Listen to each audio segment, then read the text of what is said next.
For those of you who don't know me, I'm the Director of Career and Technical Education at LCTI.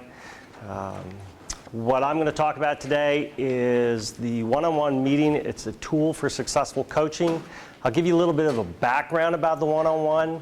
I'll give you my travels first. I was a teacher at LCTI. I moved on to be an administrator at Berks.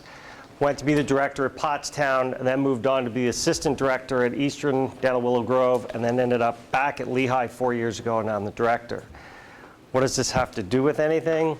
At Eastern, a man named Tom Allen's the director.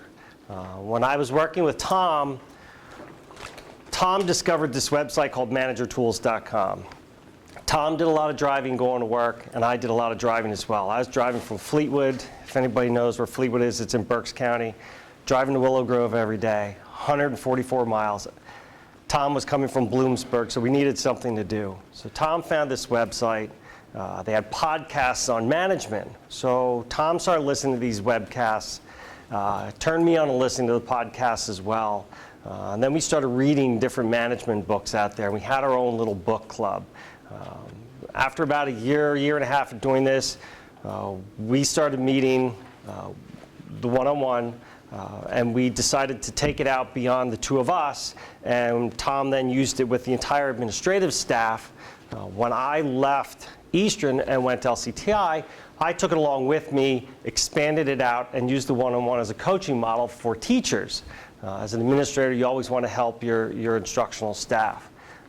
As we go through, you'll see that it can be used for teachers, mentors, peers, supervisors. It can be used for a gamut of anything. It's a non-threatening, non-intrusive, very relaxed, easy form of coaching. It's very direct and straightforward. So there's a little interaction at the beginning. I kind of like to have a little humor. I'm a little unique in some of that. Who's this guy? Bobby Knight. Bobby Knight is a coach, coached at the University of Indiana. Basketball. He's famous for throwing chairs out on the basketball court. For everybody that's older than 50, we all know him. If you're probably under 40, you're not quite sure who Bobby Knight is. As a coach, Bobby Knight had a unique way of getting the best out of his players. Again, they went undefeated in 1981, won two national championships in Indiana. Bobby doesn't coach anymore because his methods don't work today, but a very unique man. Anybody know this guy? You and I are the only ones, right? Who's this guy? Rolly Massimino, 1985, took Georgetown as the number 9 seed to the national championship and beat Georgetown. Rolly Massimino's claim to fame right now is after they won the national championship, he did a lot of ads in Philadelphia for Arrow shirts, and he did a lot of suit advertisements. He always had an impeccably perfect suit at the start of the game. At the end of the game, Rolly Massimino's jacket was on the floor. His tie was open, his shirt was open, his shirt was pulled out, he was a mess. Rolly was a yeller, but what Rolly could do was he brought the best out of his kids every time they went out on the court. Again, 1985, they were the 9 seed. They were the lowest seed to ever win a national championship. He gets the best out of his kids on a regular basis. His methods work for him. This one? Charlie Manuel. Former coach of the Phillies, took us to the promised land, which we hadn't been to since 1980. Charlie, I like to put there Americana. He's your grandfather. He's sitting there with you. He's telling you about life, telling you about walking around on the street, telling you about everything that you think you need to know and you weren't really sure of. Very calm, very relaxed man. Knew how to get the best out of his players. A player's coach. This guy. Oh, come on. Joe Torre. Joe Torre played for St. Louis Cardinals, coached the Cardinals, went to the Yankees, brought the Yankees back into the claim to fame, won several World Series, went out to Los Angeles, and then he retired. Very professional, very consummate, very, very smooth. Again, another player's guy.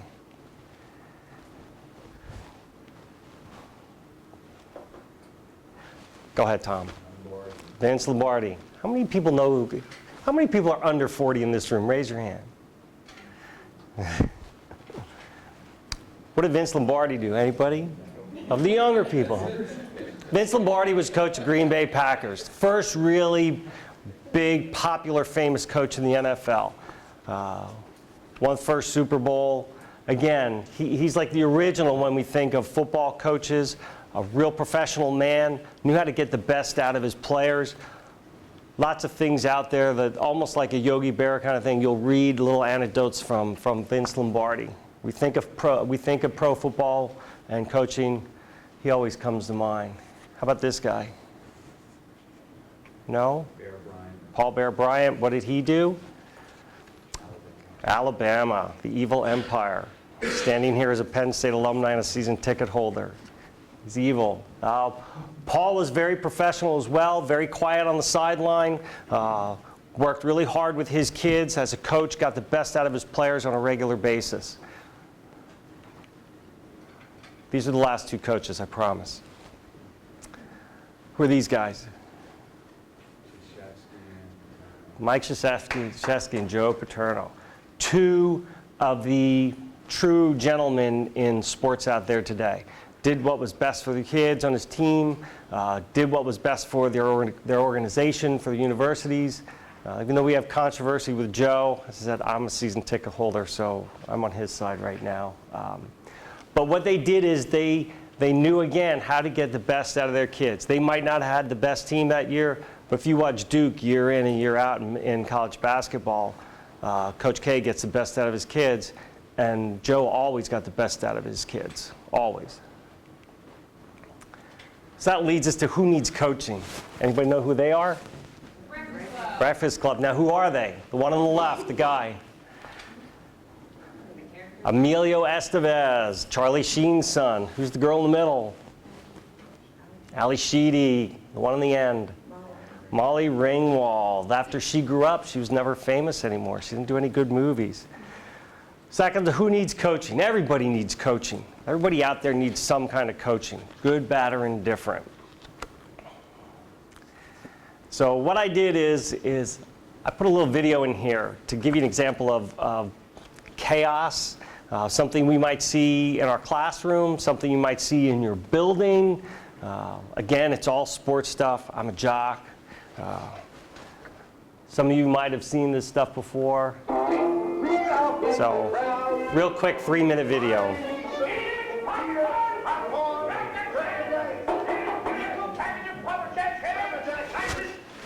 Quiet, Sebastian. Sebastian, please. Don't interrupt my act. Sebastian. Oh, Mr. Flores, I didn't see the lights there. I forgot about them. What are you doing? Right. Why interrupt my act like this? Look, Mr. Flores, I mean, after all, if you're in a ballpark, they always sell peanuts and popcorns and things like that. I know that, Sebastian, but not in front of... I beg your pardon, friend. Ladies and gentlemen, and also, will you excuse me for a minute, please? Thank you. What do you want to do? Look, Mr. Flores. Right. What are you doing? I love baseball. Well, we all love baseball. When we get to St. Louis, will you tell me the guys' names on the team so I go to see them in that St. Louis ballpark? I'll be able to know those fellas. Well, now, it's all right, folks. All right, shit. Now, I want to find out the fellas' names. As long as it's okay with you. I'm crazy about baseball. Will you stand still? Pick up your hat. Go pick up your hat. Okay. Now, look. Then you'll go and peddle your popcorn and don't interrupt the act anymore? Yes, sir. All right. But you know, strange may seem they give ball players nowadays very peculiar names. Funny nicknames. Not as funny as my name, Sebastian Dinwiddie. Oh, yes. Funnier than that? Oh, absolutely. Yes. Now, on the St. Louis team, we have who's on first, what's on second, I don't know's on third. That's what I want to find out. I want you to tell me the names of the fellas on the St. Louis team. I'm telling you, who's on first, what's on second, I don't know's on third. Do you know the fellas' names? Yes. Well, then who's playing first? Yes. I mean, the fellow's name on first base. Who? The fellow playing first base for St. Louis. Who? The guy on first base. Who is on first? Well, what are you asking me for? I'm not asking you, I'm telling you, who is on first? I'm asking you who's on first. That's the man's name. That's whose name? Yes. Well, go ahead and tell me. Who? The guy on first. Who? The first base. Who is on first? Have you got a first baseman on first? Certainly. Then who's playing first? Absolutely. When you pay off the first baseman every month, who gets the money? Every dollar of it. Why not? The man's entitled to it. Who is? Yes. So who gets it? Why should he? Sometimes his wife comes down and collects it. Whose wife? Yes. After all, the man earns it. Who does? Absolutely. Well, I'm trying trying to find out is what's the guy's name on first base? Oh, no. What is on second base? I'm not asking you who's on second. Who's on first? That's what I'm trying to find out. Don't change the players. I'm not changing nobody. Take it easy. What's the guy's name on first base? What's the guy's name on second base? I'm not asking you who's on second. Who's on first? I don't know. He's on third. We're not talking about him. How could I get on third base? You mentioned his name. If I mention a third baseman's name, who did I say is playing third? No, who's playing first? Stay off of first, will you? Well, what do you want me to do? Now, what's the guy's name on third base? What's on second? I'm not asking you who's on second. Who's on first? I don't know. He's on third. There I go, back on third again. Well, I can't change their names. Will you please stay on third base, Mr. Broadhurst? Now, what is it you want to know? What is the fella's name on third base? What is the fella's name on second base? I'm not asking you who's on second. Who's on first? I don't know. Third base. You got an outfield? Oh, sure. St. Louis has got a good outfield? Absolutely. The left fielder's name? Why? I don't know. I just thought I'd ask you. Well, I just thought I'd tell you. Then tell me who's playing left field. Who is playing first? Stay out of the infield. Don't mention their names out here. I want to know what's the fella's name in left field. What is on second? I'm not asking you who's on second. Who's on first? I don't know. Third base. Take it easy. Take it easy, man. And the left fielder's name? Why? Because. Oh, he's center field. He's center. A classic.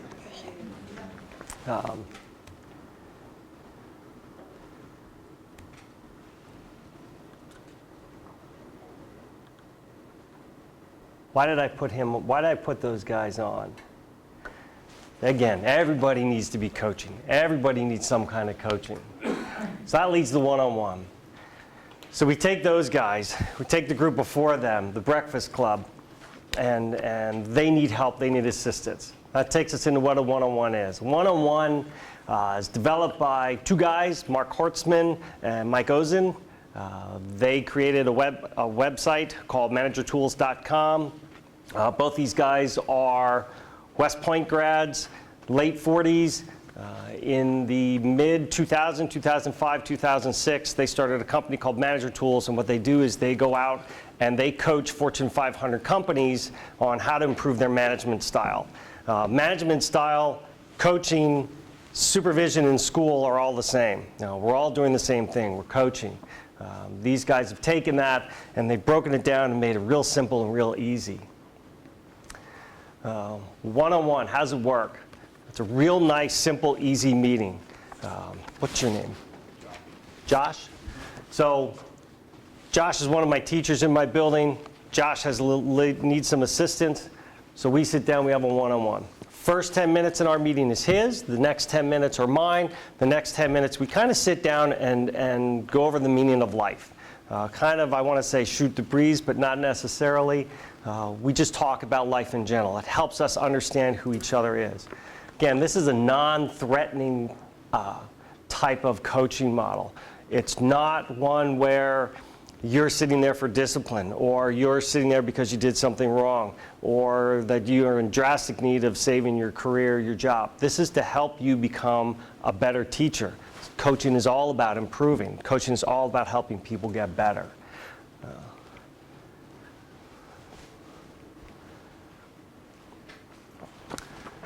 Can be used in a myriad of different ways. As I said earlier, I'm going to pick on Mrs. Kinney here. She's an instructional coach. An instructional coach can use it. A mentor can use it. A peer can use it. As an administrator, I use it and I use it to help people understand and improve their skills in their classroom and in the building. I gave you some handouts. Not the traditional handout you would get, but what I did is I create, well, let's rephrase this, Tom and I created this several years ago, a small, simple, easy, direct goal that you use for the coaching plan. So I'm going to pick on Josh. Where do you work? That's Philadelphia. So if I worked in Philadelphia with Josh, and I'm going to pick on first goal, I have one here real simple. Safety practices in the classroom.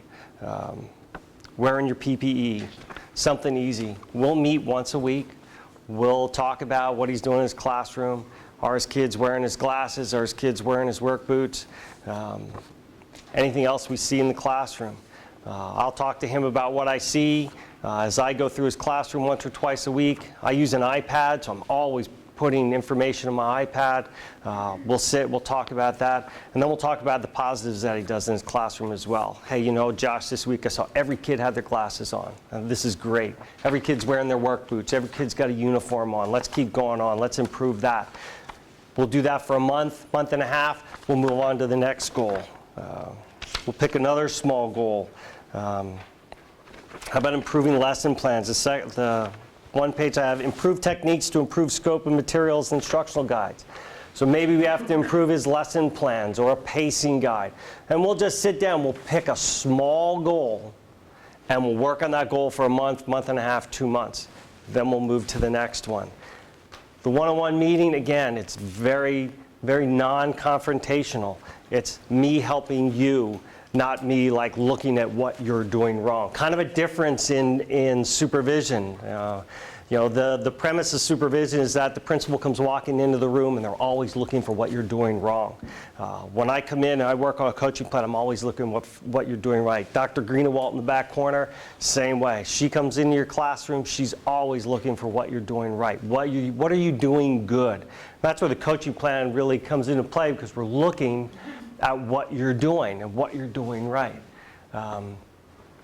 We're looking at promoting success. We're looking at doing what's best for the organization, what's best for you, and what's best for kids. Again, these goals are really direct, small, and to the point, and we can keep adding on throughout the year and helping you improve. I'll ask you who this guy is later.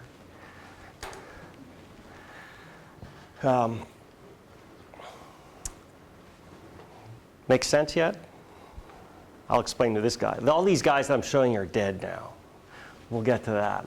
Again, it's effective, it's collaborative, it's a positive dialogue between Josh and me. At no time is it confrontational. It's made to help you improve. We were fighting with the clicker earlier.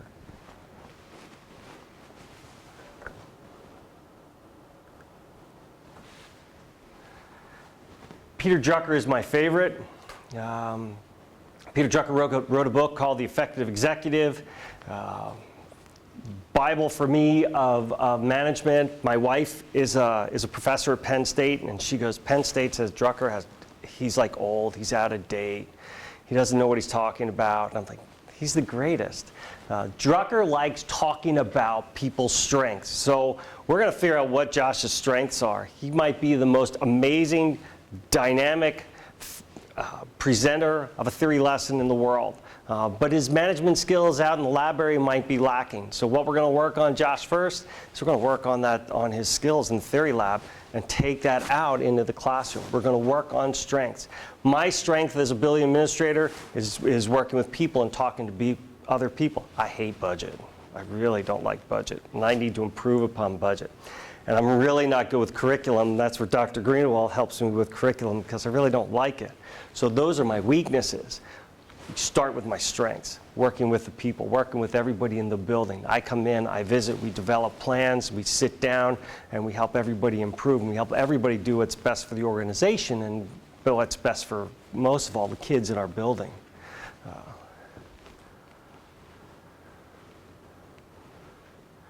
So, first guy, everybody knows Stephen Covey, 7 Habits of highly effective people. A great book. It's a book that I think everybody should read, whether you're a classroom teacher, whether you're an administrator, whether you're just out there working with kids as a coach. Covey will give you ideas and things to take forward to use in your classroom or use in your building. His son doesn't do a bad job either. Peter Drucker, and again, Covey's dead, Drucker's dead. Peter Drucker, again, is out there. A lot of his stuff is very dry, but his book, The Effective Executive, the pages are falling out of my book. I read it probably once or twice a year. Tom got me hooked on that. It's a real quick read. It's only about 150 pages. And what he talks about, again, is working on what you do good. What does Josh do good in his classroom? What does Tom do good in his classroom? What do people do that's positive in their classroom, and how can we improve upon that? Drucker really talks about people's strength. Dale Carnegie has been dead a really long time. Dale Carnegie, his claim to fame is, I have the book, How to Win Friends and Influence. Yeah, it's in my bag.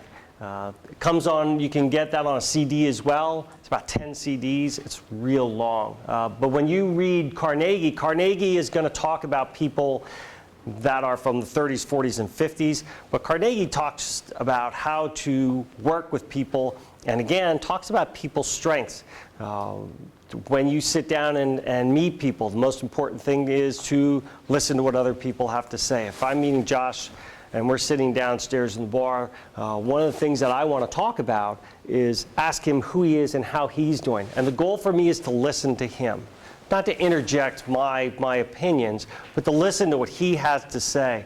Carnegie talks about being an effective, good listener. Because part of supervision and part of coaching is listening to what other people have to say, and then taking that, putting it into your plan, and helping them out. So Carnegie really stresses the fact of listening to people and understanding people. Trust the bow tie, that would be me.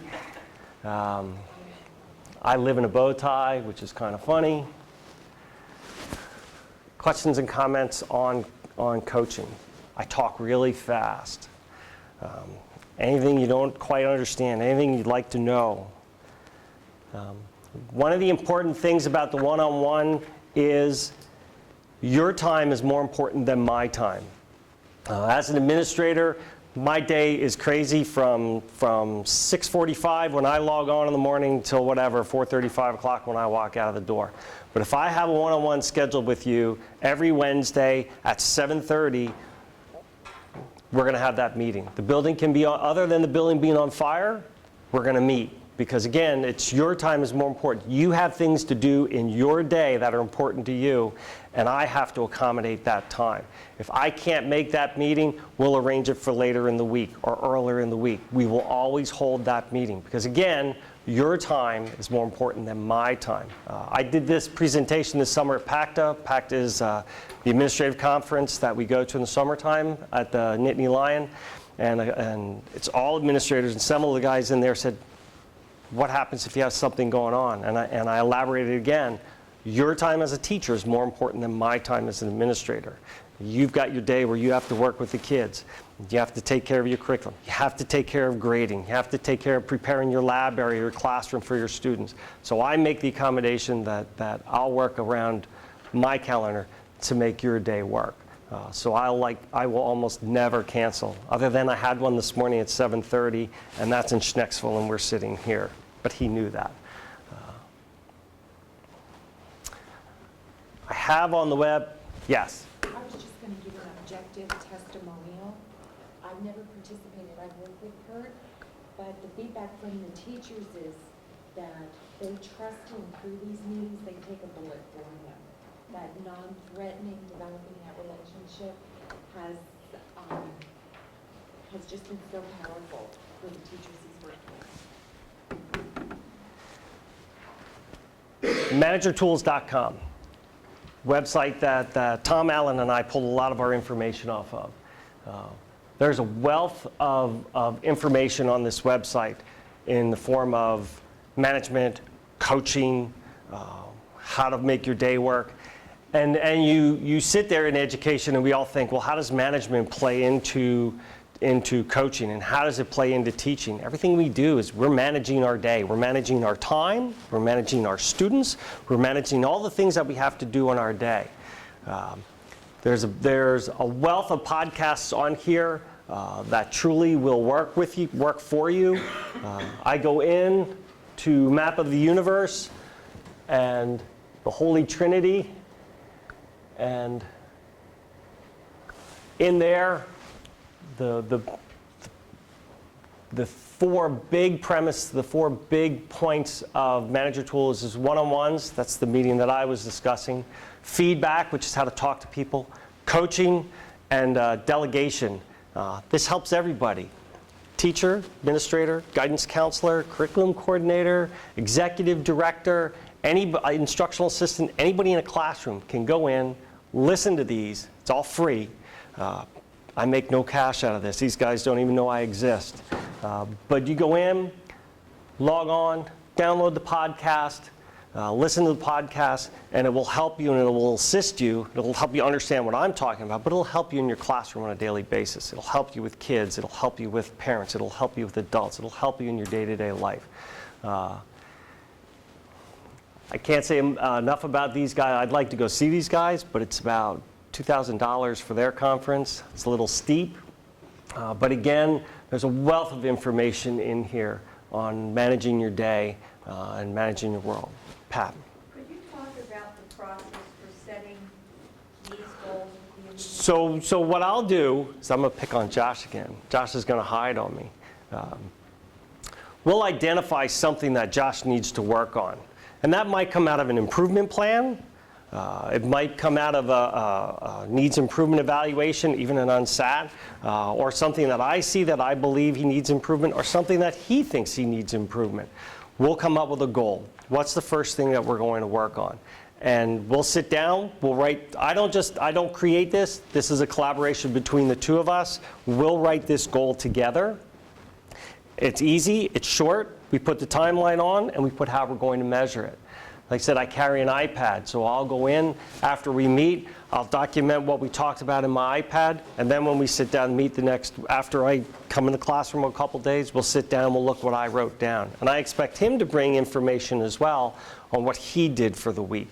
And that's how we'll go forward. And we'll put a date, like I used the first one, I had December 7th, 2011, and we were going to March 30th, 2012. At that point, we went on to the next goal. We picked another goal to work on because we felt that at that point in time, we achieved what we wanted to there. And then we'll move on to the next one. Again, something small, something easy, something not difficult, and again, non-threatening. If the goal is ongoing, and let's say you said from December to March, you're meeting every week at 7:30? Every week. What is happening during those interim meetings? Because he hasn't reached the goal. Are you just providing feedback? Feedback. There'll be constant feedback through our meeting. Again, it's 10 minutes for him, 10 minutes for me. My 10 minutes are usually feedback in regards to what he's discussing. I'll always have something to talk about, but it's a lot of feedback. It's a lot of positive interaction, working on the strengths of how we're improving that goal. So we're still focusing on that goal until you feel that goal, or the two of you feel. We'll go to that March 30th. We'll go to the time that we put on there, and then we'll start another goal from there. And we'll continue to work on that goal, because I'm guilty of, if you give me a goal and you ask me to do something and then you stop focusing on that goal, human nature is to go back to doing what you're normally doing. Even though we're educators and we want to learn and we want to grow, I'll have to keep being pushed. Someone's going to have to remind me of what to do. So I just leave that in there and we continue to work on that. Just as a reminder, I meet with a teacher now. I'll take a step back. Last year I met with 6 teachers for half an hour a week the whole school year. So that's 6 teachers, half an hour. That's a lot of time out of my day, but it was more important to spend it with them. This year as the director, I'm meeting with 4 supervisors and 1 teacher. Now the 1 teacher that I'm meeting with, we've been meeting for 3 years now. He wants to continue the meetings because he wants to make sure that he stays on track with what he's supposed to do. Now, the funny thing about the teacher is he's become part of, he's in some Harry Wong club, right? We read Harry Wong's first day of school, and now he's a proponent of Harry Wong in the building. When we meet, this teacher will come in maybe once every 2-3 weeks and give me an article from Harry Wong. I'll take that out and put it out in everybody's mailbox. Teachers, administrators, everybody. But again, this teacher wants to continue to meet, so he continues moving forward. He doesn't want to fall back. He doesn't trust himself. So again, it's non-threatening, and the teachers that I meet with want to continue with that process. And so you're meeting with 6 Oh my, yes. Last year I was responsible for 21. This year I'm responsible for 1 million. I still work with everybody because I go by, when I went here, I had a professor, her name was Addie Johnson. She works at Temple now, she didn't retire. Her big thing was that management by walking around. If you're not out in the classroom every day or in somebody's room every day, you're going to miss what's going on in your building. So I get out and try and see everybody on a regular basis. The people that I meet with are the people that need more assistance of me walking in going, hey Josh, how you doing today? You having a good day? I see your kids are working. Hey, good job today, and move on. There are people that need a little extra push. There's somebody that needs that little extra to help get them through their week, to get them through the school year to improve and be a better instructor, better administrator. So while I'll see everybody, there's always that core group that needs more to help them improve to become better at what they do. And that's your decision who those are? Yes, Okay. yes. People do volunteer though. Like I said, I have one instructor that wants to continue this. So at the beginning of this year, I said, I've got a new role, I've got the building. He goes, can we still meet? Yes, absolutely. Have you rolled this out? You say you're meeting now with supervisors. Yes. Have you rolled it out? Is it other administrators that are doing this? I want the 4 supervisors that work for me now to take this and roll this out with teachers that they work with. Right now, you're the only one that really is doing this in your...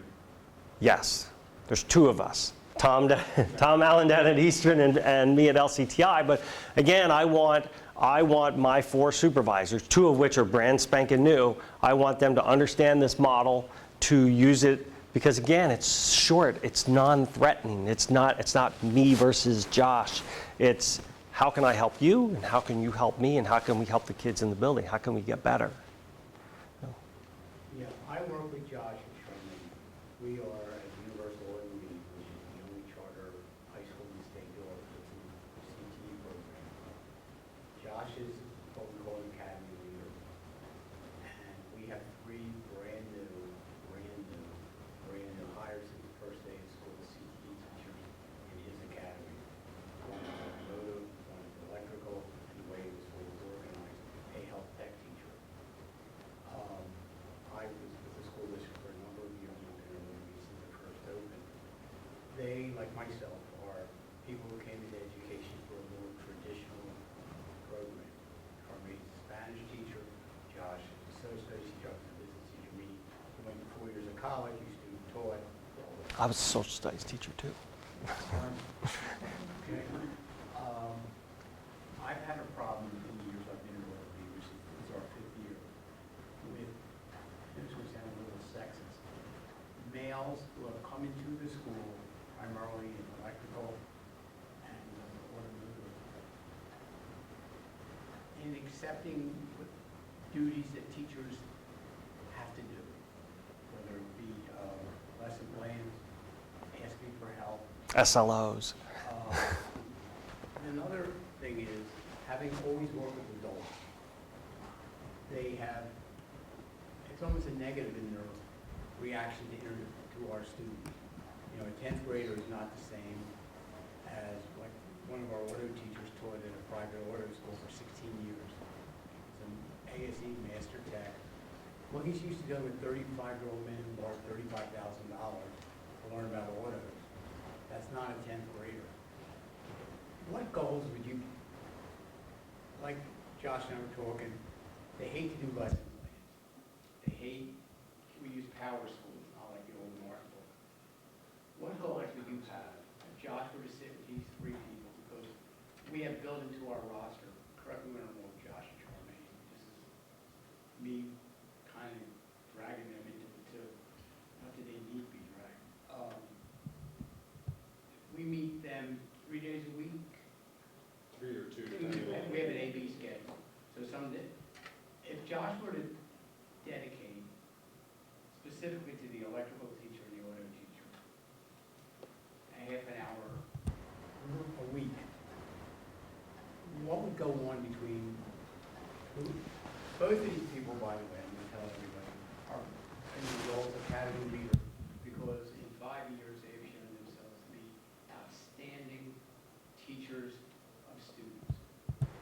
outstanding school citizens, being involved in large numbers of activities.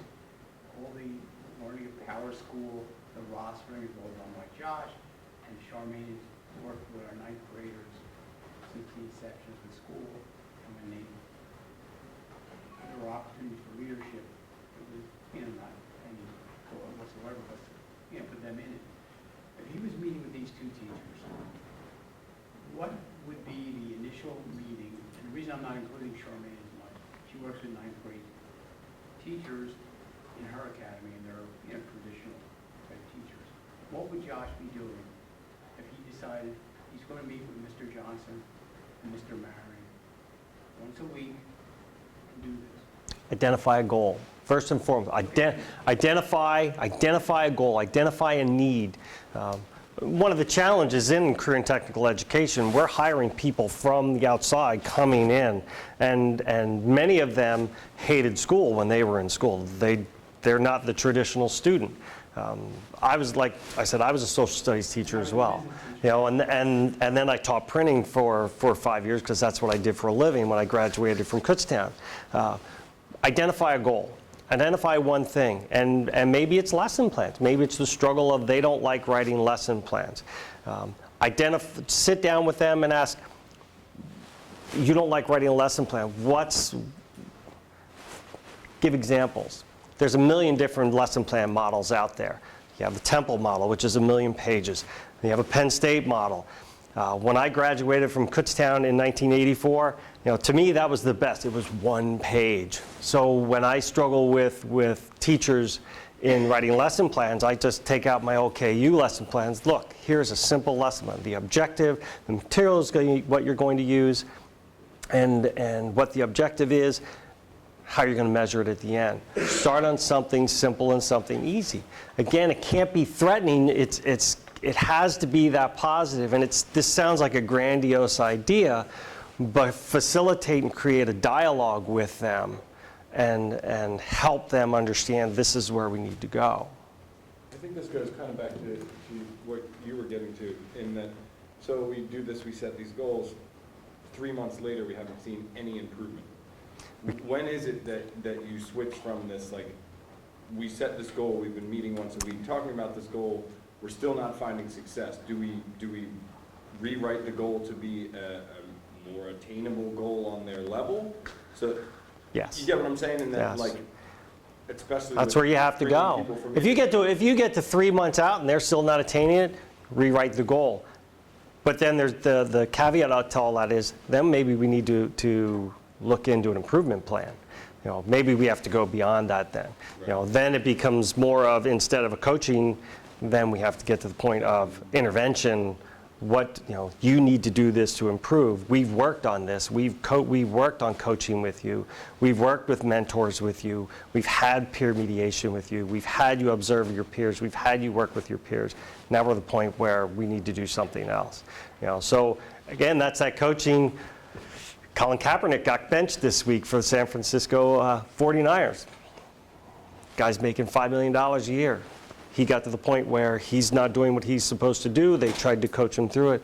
He's sitting on the bench. So, I equate a lot of things to sports, being a jock, and I think that's the direction that you have to go. You still have to try and work on that coaching, though. You still have to you never can give up.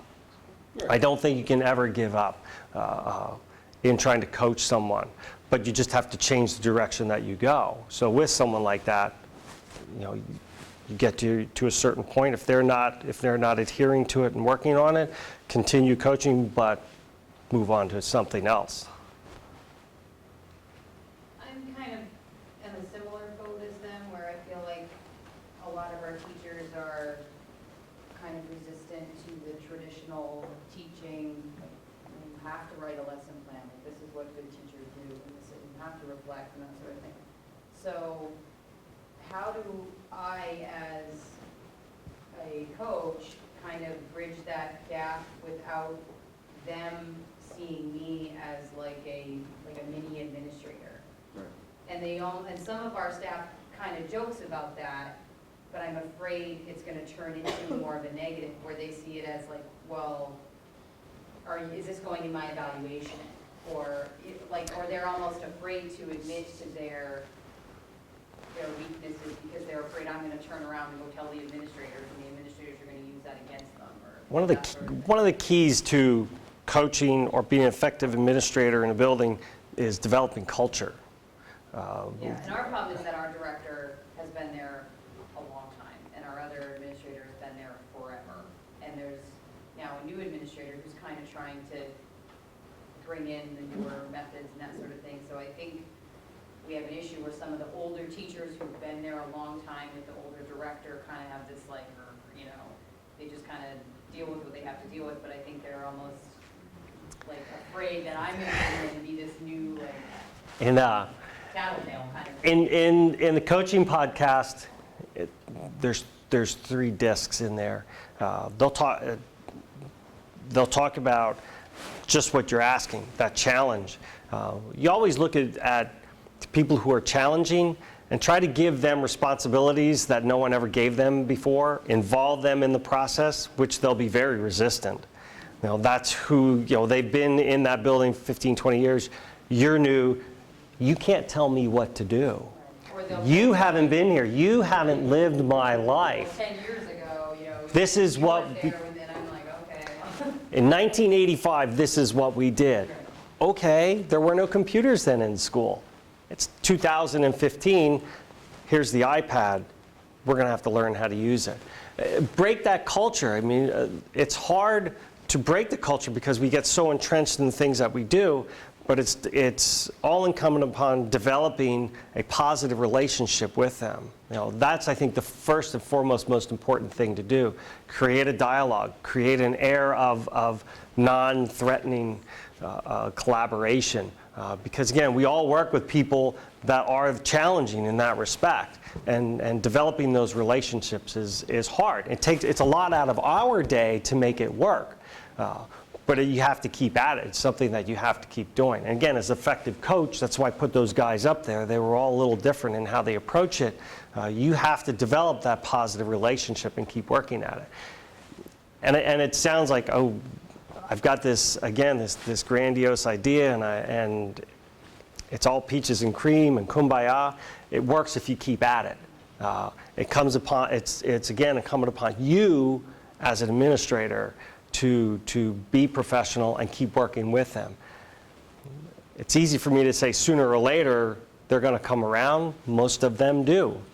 If you keep after them and you keep working with them, you look for the things that they do as a positive. Find, like kids in the classroom, the worst kid in your classroom. How do you reach them? Find out what they're good at. Find out what they like. Do they like the Eagles? Do they like the Steelers? Do they hate sports? Do they like working on cars? Do they like drawing? Are they good at math? Find that thing that they're good at. Work on the strength first, and then move to the other things that you need to. So use those teachers. Find a strength. Find some crack in their armor, and work on that. And then do you tie this into their evaluation at all? No. Because that's I feel like This is not, and that's why I make it clear when we start, this is not part of your evaluation. This is to help you improve. Because if I tie this into an evaluation, I lost. The whole coaching model for me is gone. Now, unless it's something glaring that they're out there and their kids aren't wearing glasses and they're throwing stuff in the lab every day, they're yelling at each other. But I make that clear when we start. That's not part of your evaluation. This is a coaching model to help you improve. And that kind of helps because they'll see it's non-threatening as you go along. And you're creating a dialogue with them. And some it takes a while. It takes 3, 4, 5 months to get through to somebody that's been working there for 20 years and is so entrenched in a culture to help them improve. So it's just, again, it's got to be non-threatening.